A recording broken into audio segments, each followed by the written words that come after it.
When I walked into the engagement dinner, the first thing I saw was my own face on the restaurant's television screen, framed like a wanted poster, while a woman I'd never met pointed at it and said, loud enough for the whole room to hear, "That's the girl, the one who's after his money." The sound in the room did that strange thing where it thins out instead of stopping, like the air itself is embarrassed, and all the silverware seems to pause mid-clink, and the laughter that was there a second ago turns into polite coughing and long sips of water, and I stood there with my coat still on, holding a small gift bag in my hand like an idiot, watching my own name crawl across the bottom of the screen. Ella Rowe, local barista, accused of targeting heirs, it read, in a scrolling headline so ridiculous it almost felt like performance art, and then the anchor's voice followed it, smooth and cheerful, explaining how sources close to the family claimed I'd been hiding my past, hiding my finances, hiding a pattern, and the camera cut to a photo of me from 3 years ago at a tech conference, taken from some angle that made me look like I was mid-blink, mid-breath, mid-mistake, and the screen flashed the restaurant name we were currently sitting in, like whoever produced this segment wanted the humiliation to be efficient. Across the table, Marcus Hale's mother dabbed the corner of her mouth with a linen napkin, as if my public execution was simply an unfortunate stain, and then she looked at Marcus, not at me, because in her world, you spoke to the owner, not the product, and she said, calm and practiced, "This is exactly what I warned you about." And the words landed with the heavy certainty of someone who had never been wrong in her own mind. Marcus's sister, Talia, leaned back in her chair with a little smile that didn't reach her eyes, the kind of smile people practice for photos and use for enemies. And she said, "Wow, Ella, you didn't even wait until dessert." And the room laughed a little, because laughter is what people do when they want to be on the right team without admitting they've chosen one. I felt Marcus's hand reach for mine under the table, a quick squeeze, but his eyes were on the television, not on me. And that was when the betrayal truly entered the room, not as an accusation, not as gossip, but as a tiny, observable shift in where his attention went when pressure arrived, like watching a compass needle snap toward the strongest magnet. "I didn't do this," I said, and my voice was steady enough to surprise even me, because I'd learned a long time ago that panic only feeds people who came hungry, and I could feel their hunger now, in the way his aunt tilted her head, in the way a cousin I'd met once leaned forward as if he could smell weakness, in the way a waiter slowed down near our table, pretending to refill water just to catch the details. Marcus finally turned his face toward me, and for a second I saw the man I'd fallen for, the one who listened when I spoke, the one who brought soup when I had the flu, the one who made a point of remembering small things, like how I took my coffee and how I hated lilies because the smell reminded me of hospitals. But then his jaw tightened, and I watched him swallow whatever thought he'd had, and he said, carefully, "We can talk outside," which is what people say when they want to manage a problem, not understand it. Before I could answer, his father's lawyer, a silver-haired man with a tie that looked like it had never known a wrinkle, leaned in from the end of the table and slid a thin folder onto the white cloth like he was placing down a bill, and he said, "Miss Rowe, I'm sure you can appreciate that the Hale family needs clarity," and the folder opened itself to a printed screenshot of my own profile, my own photo, and a list of figures that someone had typed up with dramatic spacing. Estimated monthly income, 40,000 plus, followed by the words, undisclosed, and beneath that, possible intent, financial manipulation. The phrase, possible intent, was underlined twice. I stared at it and felt something in me go quiet, not sad, not angry, just focused, because whoever had done this had chosen their angle very deliberately. They weren't calling me poor. They were calling me deceptive. And deception is the kind of sin rich families love because it makes them feel moral while still being cruel. Marcus's mother's voice softened into something almost affectionate, which made it worse, and she said, "Sweetheart, if you're going to be part of this family, you can't play games." And then she looked at my hands like she expected to see dirt beneath my nails, like she expected to see proof of the story she'd already decided on, and she added, "We welcomed you because Marcus insisted you were uncomplicated." Uncomplicated. That was the word she used for people she considered harmless, people who wouldn't disrupt the arrangement of their lives, people who would smile at the right moments and accept gifts without asking what they cost. I could feel the room waiting for me to break, for me to confess, for me to cry, for me to plead for Marcus to believe me, and I understood in that moment that this was not a misunderstanding. This was a test that someone had turned into a spectacle, and the only real question was whether Marcus would fail it publicly or privately. My phone buzzed in my pocket, once, twice, like a heartbeat you can't ignore,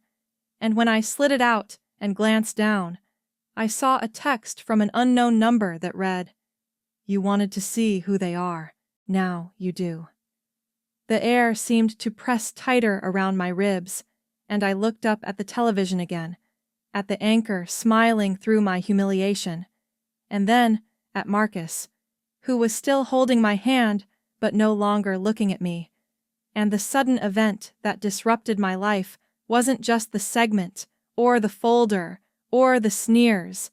It was the realization that someone close enough to this table had planned the timing down to the minute, and they had done it to control me in front of witnesses. I set my gift bag down slowly, the tissue paper whispering as it settled,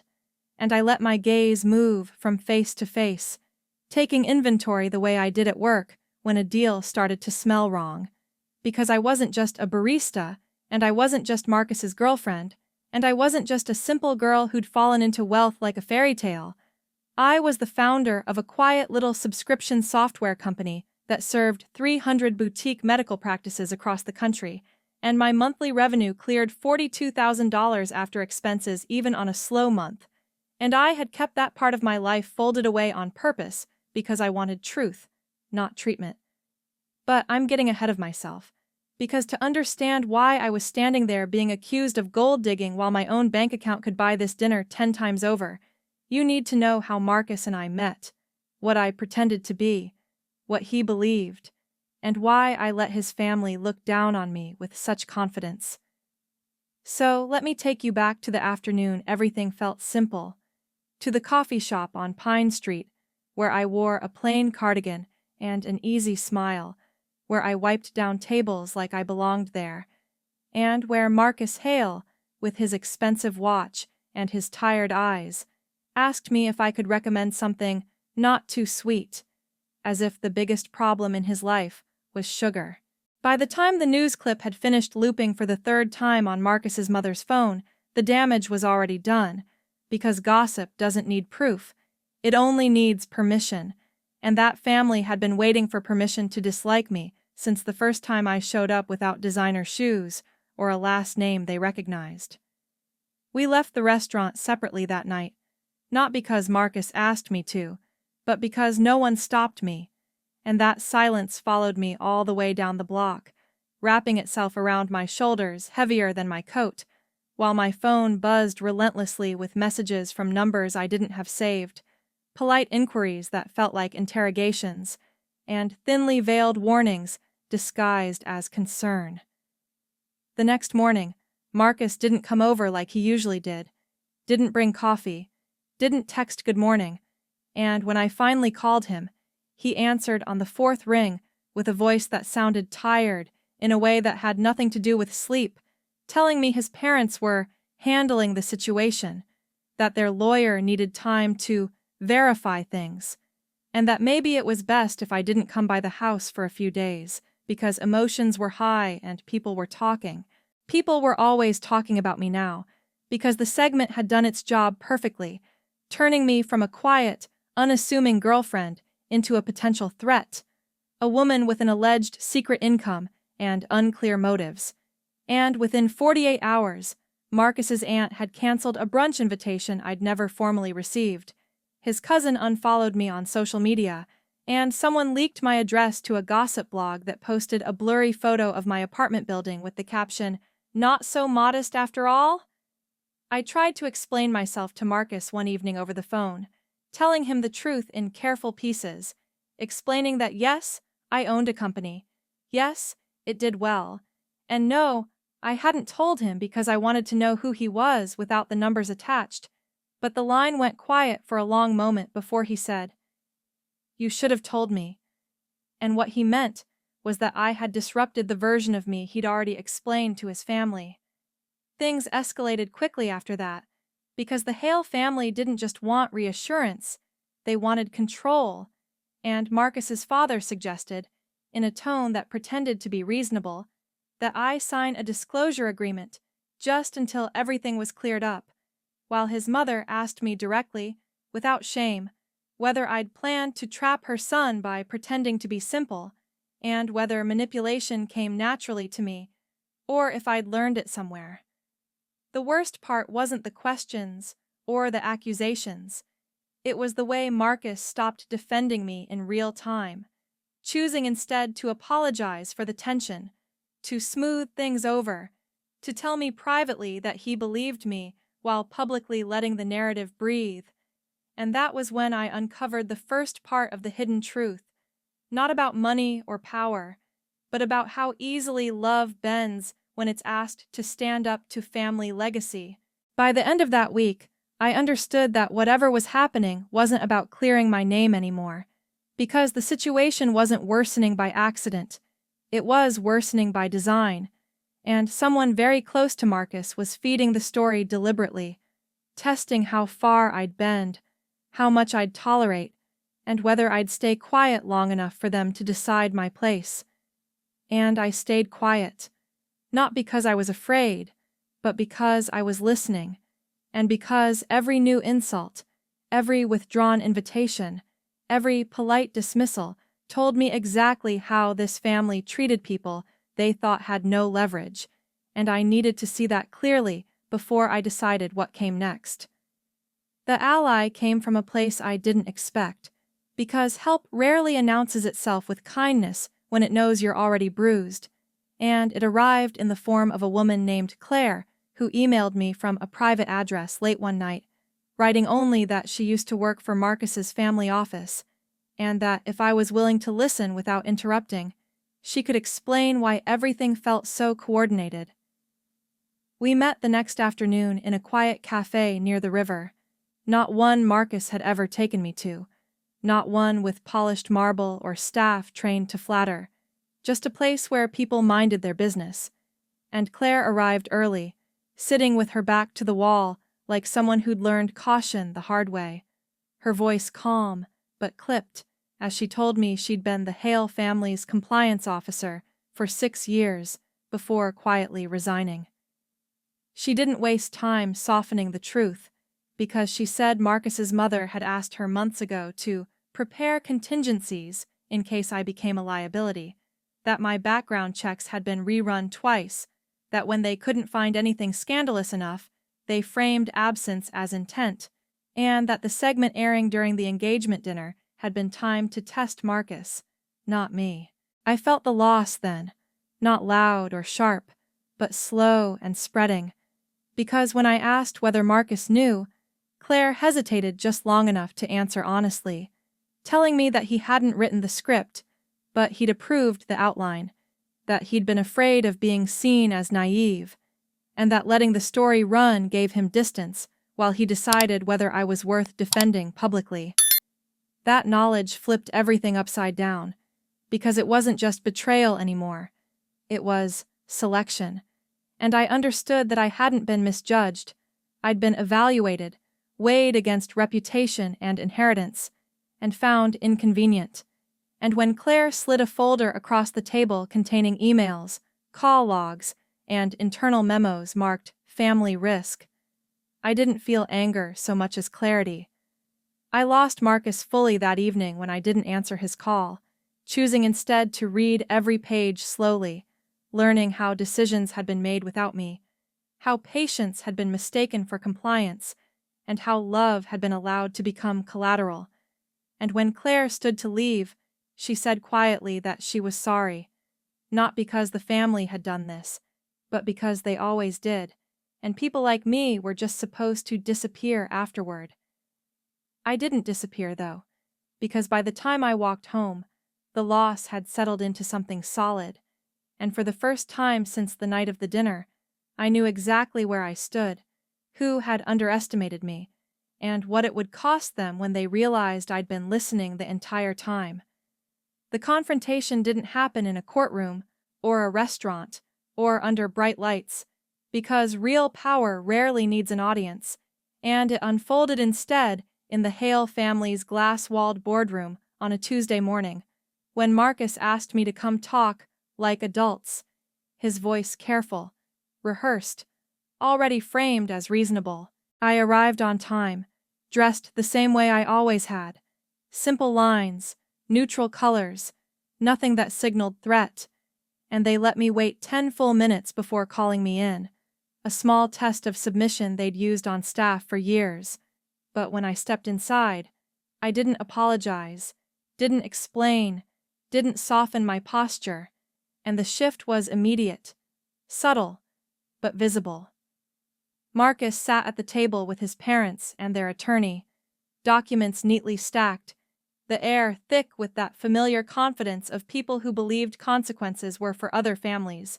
And his mother began speaking before anyone else, explaining that the media narrative had gotten out of hand, that it would be best for everyone if I signed a non-disclosure agreement and quietly stepped away,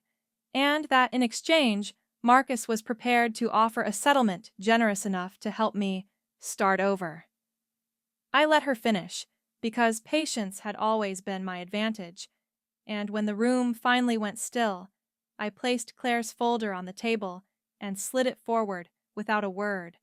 watching their expressions change page by page as recognition arrived faster than denial, as emails they thought buried surfaced, as timestamps lined up with the dinner, the segment, the silence. Marcus's father spoke first, sharp and controlled, asking where I'd gotten these documents, and I told him the truth, that someone they'd underestimated once had decided to correct that mistake. And when Marcus finally looked at me, really looked, I could see the moment he understood that this wasn't a negotiation anymore. It was an exposure. His mother tried to regain control, accusing me of retaliation, of manipulation, of engineering a trap, and I said calmly that I hadn't leaked a single thing, that the story they created was already public, and that all I'd done was keep records, because when people assume you have no power, they leave doors unlocked. The attorney cleared his throat, suggesting this conversation remain confidential, and that was when I delivered the decisive move, not with anger or threats, but with facts, explaining that I had no intention of suing, no interest in public revenge, but that if the narrative continued, if my name was dragged again, the documentation would surface naturally through the same channels they'd used against me, unedited and time-stamped, and I would not intervene. Everything seemed to freeze then, because arrogance only works until it meets inevitability, and Marcus finally spoke, his voice low, asking me what I wanted, and I told him the truth, that I wanted nothing from them except distance, and the understanding that the story they'd told about me would be the last one they ever controlled. I stood to leave before anyone could respond, because the outcome had already settled into place, and as I walked out through the glass corridor, I didn't feel victorious or broken, just steady, grounded in the quiet certainty that the greatest challenge I'd faced hadn't been their power, but my willingness to walk away without proving myself to people who never intended to see me clearly.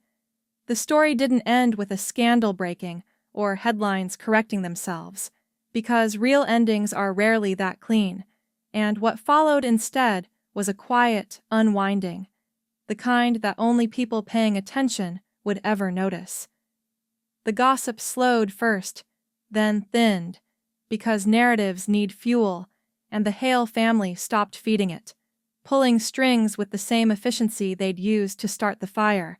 and within weeks, my name disappeared from blogs, replaced by newer, louder stories about people who begged for attention rather than endured it. Marcus reached out once more, not with an apology shaped like accountability, but with one shaped like regret, telling me he'd underestimated the situation,